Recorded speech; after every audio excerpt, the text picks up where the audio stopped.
একটি গাছ বেড়ে না ওঠার কারণ একটি গাছ বেড়ে না ওঠার কারণ সেই গাছের পেছনে মানে গাছকে ঘিরে কে দখল করে থাকে, কোন কারণে আপনার গাছটি বাড়ে না।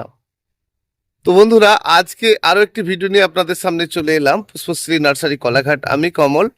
আর এই সকল বিষয়গুলো কিন্তু আমরা খুব ভালো করে জানবো। দেখুন, সকল ধরনের পরিচর্যা আমরা করছি, কিন্তু তারপরেও আমরা ঠিক করতে পারছি না। কোনো না কোনো গাছের আমাদের একের পর এক সমস্যা দেখা দিচ্ছে। আর সেই জন্য কিন্তু আমরা এগুলো একটু আজ ভালো করে জেনে নেব এবং সকল কিছু বিষয় ক্লিয়ার ভাবে জেনে নিতে পারবো। দয়া করে হোয়াটসঅ্যাপ করেন যদি, তাহলে আপনি কিন্তু ফোন করবেন।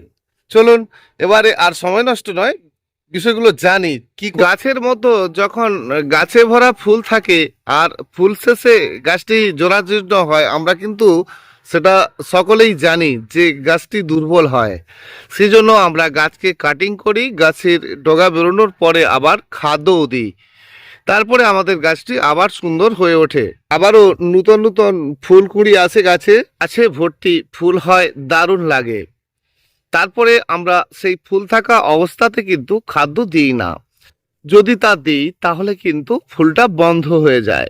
গাছটিকে কাটিং না করলে গাছের বাকি অংশগুলো ফাঁকা ফাঁকা দেখায়, ফুল থাকে না, থাকে ডগার দিকে ফুল। এই জন্য আমাদের কাটিং কিন্তু করতে হয়। শুধু আমরা যখন কাটিং করব, তো ফাইনালি কাটিং কিন্তু আমরা মার্চ এপ্রিলেই করব। বাকি সময় আমরা কাটিং করলে গাছের পাতা রেখে করব, সেটা কিন্তু আমরা জেনেছি। সময় আমরা দেখেছি যে লতা জাতীয় গাছগুলোতে ভালো ফুল হচ্ছে, আবার উপর থেকে একটা একটা ডাল শুকিয়ে শুকিয়ে নিচ পর্যন্ত নেমে যাচ্ছে। কারণ আমরা এটাও জেনেছি যে লতা জাতীয় গাছে ফুল শেষে যদি কাটিং করা হয় তাহলে গাছটি আবারও ভালো হয়।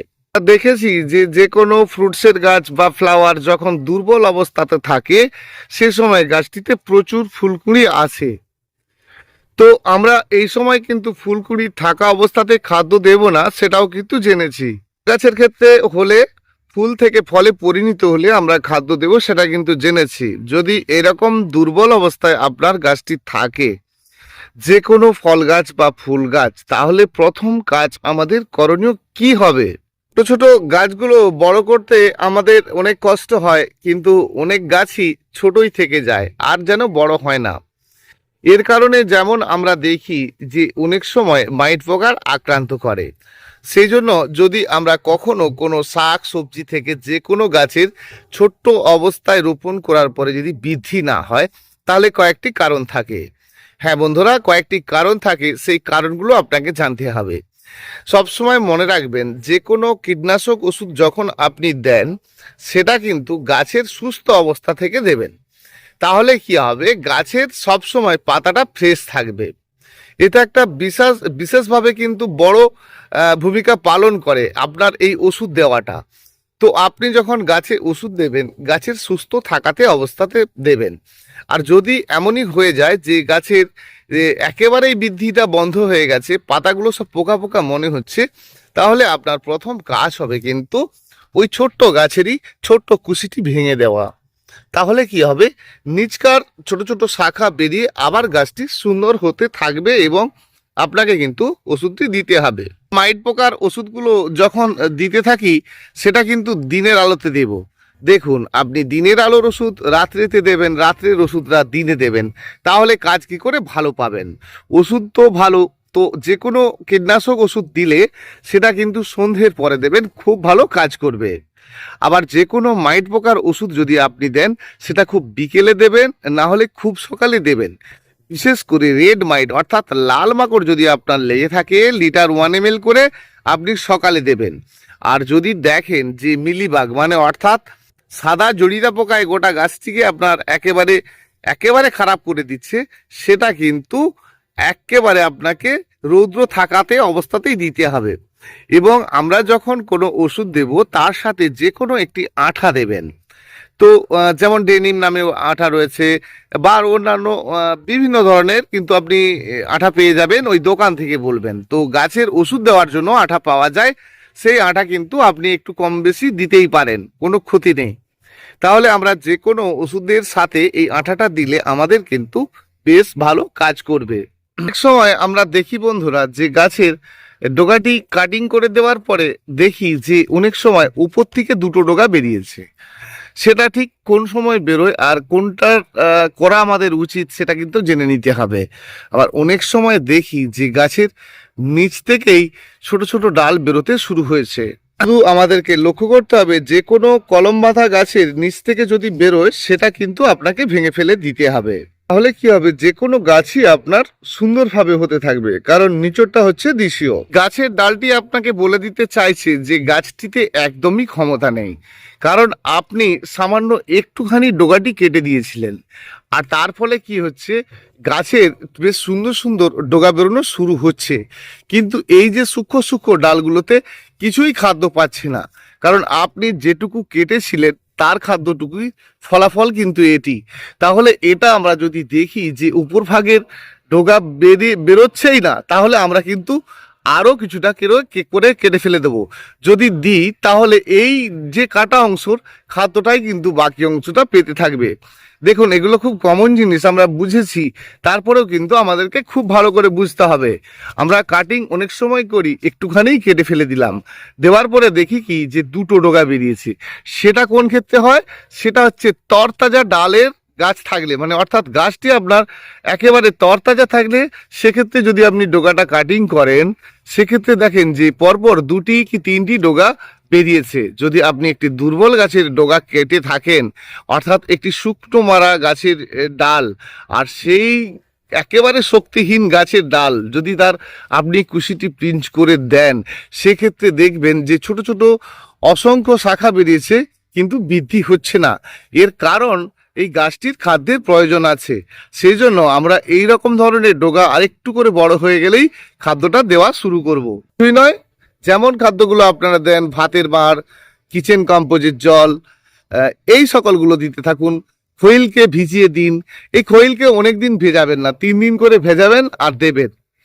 তো আমরা সবসময় ভালো কাজ পাবো।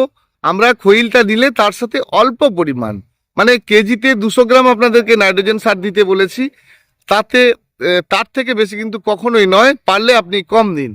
1 কেজি খৈলের সাথে যদি আপনি অল্প করে একটু 50-100 গ্রামও নাইট্রোজেন সার দিয়ে থাকেন, তাহলে কিন্তু আপনার গাছটি এক কথায় সুন্দর হয়ে যাবে। তাহলে আমরা দুর্বল দুর্বল গাছের ডগাগুলো যখন কাটিং করব, নিচ থেকে অনেক অনেক শাখা বেরোবে, আর বেরোনোর পর আমরা দেখি যদি উপরের অংশ ডাল বেরোচ্ছে না, তাহলে কিন্তু আরও কিছুটা কেটে ফেলে দেবো। আর আমাদের ভয় নেই, ফাঁকা অংশে যে ছিল সেখানেও কিন্তু ছোট ছোট ডাল শাখা বেরিয়েছে, সেই জন্য আমরা আরও কিছুটা কেটে দিতে পারি।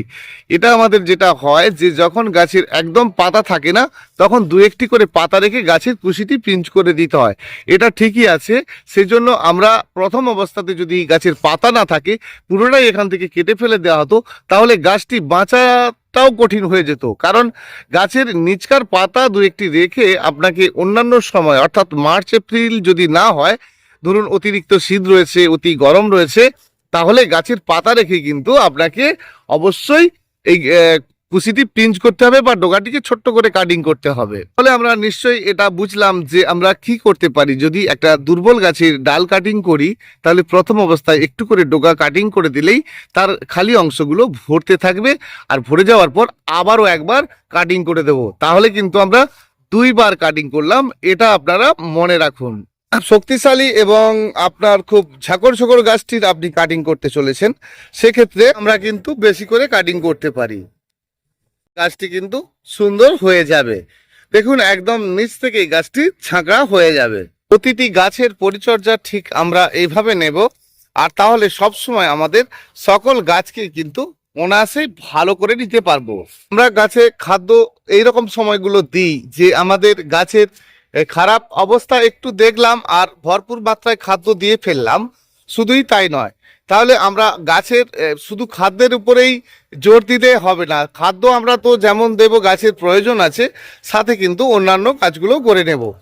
যেমন আমরা যখন গাছে ভর্তি খাদ্য দিই আর দিতে দিতে দেখি যে গাছের খাদ্য তো খাচ্ছেই না, ঘুরে গাছের আস্তে আস্তে ধীরে ধীরে খারাপের দিকে পৌঁছে যাচ্ছে। অর্থাৎ গাছের খাদ্য আপনি একবার দিলে গাছের বৃদ্ধিটা লক্ষ্য করবেন।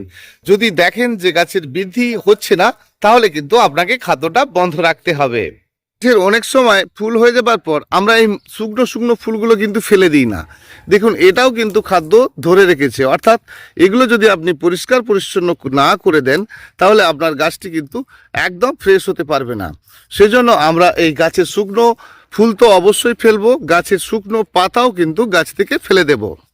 এখানটা আপনি একটা জিনিস খেয়াল করলেন কি, আমি কি বললাম, যে গাছের যখন দুর্বল অবস্থায় থাকে তার যদি ডগা পিঞ্চ করা হয় তাহলে অসংখ্য ছোট ছোট ডগা বেরোতে থাকে। আমরা অনেকেই দেখি যে আমাদের এরকম ছোট ছোট ডগা বেরোনোর পরেও ওটা গাছটি শুকনো হয়ে মারা যাচ্ছে। এটা আমরা অনেক সময় দেখি যে গোলাপ গাছের ক্ষেত্রে হয়, যে গোটা গাছটি যখন দুর্বল দুর্বল অবস্থাতে থাকে আর তারপরে ধীরে ধীরে গাছটি কিন্তু মারা যেতে থাকে। আমরা বুঝতেই পারছি না যে এর সমস্যাটা কি হচ্ছে। তো আমরা যথারীতি সকল ধরনের কাজ করছি, তারপরেও দেখছি যে গাছের পুরোপুরি গাছ ছোট ছোট ডগা বেরোনোর পরেও গাছটি মারা যাচ্ছে। চলুন এই বিষয় নিয়ে একটু কথা বলি। আমরা করি কি, অনেক সময় গাছের খারাপ অবস্থা দেখলে হুটচুট গাছে গাছে ভর্তি খাদ্য দিয়ে ফেলি। তো হ্যাঁ, আমরা যারা খাদ্য দিয়ে ফেলি সেটা কিন্তু আমাদেরকে বানানো খাদ্য দিতে হবে।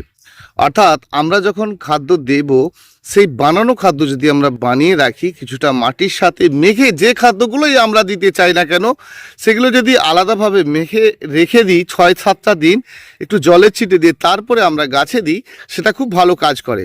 কিন্তু মূল যে কাজটা করে, আপনি দেখতে পাচ্ছেন এটা একটা গন্ধরাজ ফুলের গাছ, দীর্ঘদিন ধরে চুপচাপ বসে রয়েছে, না বৃদ্ধি হচ্ছে, না পাতা বেরোচ্ছে, না মরেও যাচ্ছে। তো আমরা দেখতে পাচ্ছি যে এই গাছের যে মাটি, এর যে গোড়ার মাটি কম্প্যাক্ট হয়ে রয়েছে, সেটা আপনার টবের ক্ষেত্রেও হতে পারে, যে যে টবটির মধ্যে রয়েছে কম্প্যাক্ট হয়ে রয়েছে। তো আমরা দূরাদূরি হয়তো মাটিগুলোকে খুবড়ে দিয়েছি, সুন্দর করে দিয়েছি, কিন্তু গাছের যে গোড়াটা, গাছ থেকে যদি আমরা ধরি যে এই গাছ রয়েছে, গাছ থেকে আরও 4 কোড়া দূরে দেখি, তাহলে এর যে গোড়ার মাটি কিন্তু কম্প্যাক্ট হয়ে রয়েছে। তাহলে আমাদেরকে কি করতে হবে না, যে সকল গাছ এই মতো অবস্থাতে রয়েছে আমরা টব থেকে খুলে নিতে পারি। নেওয়ার পরে ওই গুটিটি কিন্তু একটু শুকনো করে নিতে হবে। অর্থাৎ ওই যে গাছের গোড়ার মাটি একটু শুকনো হতে হবে, অর্থাৎ ভেজা ভেজা না থাকে, তারপরে পুনরায় আপনি প্রতিস্থাপন করতে পারেন। আর যদি না করেন তাহলে কি করবেন, গাছের তলাভাগ পর্যন্ত, কাছাকাছি পর্যন্ত আপনি একেবারেই ফার্স্ট ক্লাস করে কিন্তু বড় বড় করে মাটিকে এলোমেলো করবেন। আর সেটা কিন্তু শুকনো হলে খাদ্য নয়, আপনি প্রথমত জল দেবেন। সে শুকনো হওয়ার পর যদি আপনি জলটা দেন, আর যদি দেখেন যে আপনার মাটি খুব ড্যাম্প অবস্থাতে সবসময়ের জন্য থাকে, তাহলে কিন্তু আপনি যে কোনো ফাঙ্গিসাইডের জল লিটারে 2 গ্রাম করে, বা যে কোনো ফাঙ্গিসাইড তো দেবেন। যদি আপনি মনে করেন যে একেবারে সবসময় সবুজ হয়ে রয়েছে, গাছের বৃদ্ধি একেবারেই বন্ধ, তাহলে অবশ্যই 100 গ্রাম চুন 10 লিটার জল, এই আন্দাজে সেই জলটি গাছের গোড়াতে দেবেন। দেওয়ার পরে দেখবেন আপনার যে মাটির সমস্যা ছিল সেটা কিন্তু সমাধান। এবারে আসি, এই গাছটির যে পরিমাণে শেকড় ছিল, সে পরিমাণে গাছটির শেকড়টি অটোমেটিকই কিন্তু নষ্ট হয়ে গেছে এবং মাটি কিন্তু কম্প্যাক্ট হয়ে আছে। আর যার ফলে কিন্তু আমরা এরকম দেখছি। ফলে কি হচ্ছে, আমরা একটু একটু কাটিং করে দিয়েছি, গোটা গাছে ছোট ছোট ডগা বেরোচ্ছে ঠিকই, তারপরে সেই সহই গাছটি মারা যাচ্ছে। তাহলে আমাদের মাটিকে ভালো করে আগে কিন্তু শোধন করে দিতে হবে। সেটা আমরা করলে গাছটির যে নিঃশ্বাস ফেলানোর মতো জায়গাটা হলো, তারপরে যে আমরা কাটিং করার সেটা কিন্তু করব। করার পরে আমাদের যে ছোট ছোট ডাল বেরিয়েছে সেটা কিন্তু আর নষ্ট হবে না। কারণ আমরা এই সময় কি করি, অনেকে এটা না করে তরল খাদ্য ভালো করে দিয়ে ফেলি। আমরা ভাবি যে ছোট ছোট ডগাগুলো বেরোতে থাকবে, সেটা না হয়ে গিয়ে আমাদের যেটা হয়ে যায়, এই যে তরল খাদ্যগুলো যখন আপনারা দেন, সেই তরল খাদ্য গাছের গোড়াতে যাওয়ার পর মাটিতে কিন্তু আরও ড্যাম তৈরি হয়। সেজন্য আমরা যে কোনো তরল খাদ্য যদি গাছের উপর ভাগে দিই, সেই মাটি শুকনো থাকতে হয়, এবং সেই শুকনো মাটির উপরে যখন আমরা তরল খাদ্যটা দিই, সেই তরল খাদ্য যতক্ষণ না রৌদ্রে শুকনো হচ্ছে ততক্ষণ কিন্তু আমরা একদমই জল দেব না। দিলে কিন্তু আমাদের ক্ষতিই হবে। তাহলে আমরা শুকনো হওয়ার পর জল দেব, আর আমাদের গাছের সুন্দর সুন্দর যে ডগাগুলো বেরোচ্ছিল সেগুলো আস্তে আস্তে বৃদ্ধি পেতে থাকবে। যেহেতু গাছের যে পরিমাণে গাছ সুন্দর থাকে, সেই পরিমাণে তার শেকড় যখন নষ্ট হয়ে যায়, তাহলে সেই পরিমাণে যে গাছের ডাল রয়েছে সেই ডাল আপনাকে কমাতে হবে। তাহলে কিন্তু আপনার গাছটি ধীরে ধীরে আবারও সুন্দর হতে থাকবে। ছোটদেরকে যেমন মানুষ করি, ছোট থেকে বড় করি, আর তাদের মতোই কিন্তু আমরা আমাদের গাছকে সুন্দর করে তুলি। আশা করি আপনাদের প্রত্যেকের কাজে আসবে এই সকল বিষয়গুলো আপনারা যদি শেয়ার করেন। আর ভালো হবে আপনার গাছের প্রতিটি পদক্ষেপ আপনাকে প্রতি মানে ক্ষণে ক্ষণে বিচার করে তার কাজগুলো করা। অর্থাৎ আমরা খাদ্য দিলে যেমন তার বিষয়টা ভাববো, কাটিং করলে তার বিষয়টা ভাববো, গাছে ওষুধ দিলে তার বিষয়টাই ভাববো। বাবা, যেমন গাছের একটি ফুল আসলে, গাছের একটি মুকুল আসলে আমরা তাকে সুস্থ রাখার জন্য বারে বারে স্নান করাবো। গাছের পুরানো পাতা ফেলে দেব, গাছের সুন্দর সুন্দর কুড়ি ফুল ভরে উঠতে থাকবে আপনার গাছটিতে। গাছের নিচকার যে পুরানো পাতা সেগুলো সব সময় কিন্তু আপনি পরিষ্কার পরিচ্ছন্ন রাখবেন। অনেক গাছই আছে যা কত অযত্নে আপনার হতে পারে আর কত সহজেই হতে পারে, আর সেই সকল কাজগুলো কিন্তু আমরা করে নেব প্রতিটি গাছকে আমাদের সুন্দর রাখার জন্য। সকল ধরনের গাছকে ভালো রাখার জন্য আমাদেরকে কিন্তু এই কাজগুলো করে নিতে হবে। দৈনন্দিন আমরা এই সকল কাজগুলো করি, আর সাথে সাথে কিন্তু একটু বুদ্ধির দ্বারাই করব। কেন করব যদি ভাবি, তাহলে আমাদের গাছ কিন্তু দারুণ ভালো হবে। দু একটি বন্ধুর এই একই কমেন্ট রয়েছে আর আমাকে হোয়াটসঅ্যাপ করেছেন, এখনো ওনাদের উত্তরগুলো দেওয়া হয় না, এবং অনেক বন্ধুই কমেন্ট করেছেন তাদের উত্তরগুলো দেওয়ার সময় পায় না। অবশ্যই প্রত্যেকের উত্তর পাবেন। গাছের বৃদ্ধি করানোর জন্য আমরা কতগুলো কাজ করি, কিন্তু সঠিকভাবে যদি সেই কাজগুলো না করি তাহলে আমাদের গাছের বৃদ্ধি কখনোই সম্ভব নয়। যারা সিন্ডারে গাছ করি, যারা তুষে গাছ করি, তাদেরকে খাদ্য বেশি বেশি পরিমাণে দিতে হবে, কিন্তু আমরা যারা মাটির মতো গাছ করি তাদেরকে খাদ্য ভেবে চিন্তে দিতে হবে। আমরা সব সময় গাছে খাদ্য দেব, গাছকে ভালো রাখবো, গাছকে নিয়ে ভাববো, আর সব কিছুটাই আমরা সুন্দর করব।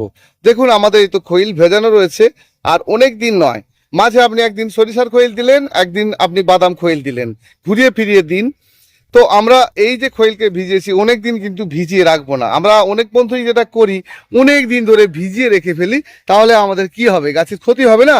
দেখুন গাছের তলাভাগের পাতা যত পরিষ্কার রাখা যাচ্ছে, গাছে তত কিন্তু সুন্দর সুন্দর ডগা বেরোনো শুরু হচ্ছে। ভালো করে দেখুন তাহলে বুঝতে পারবেন।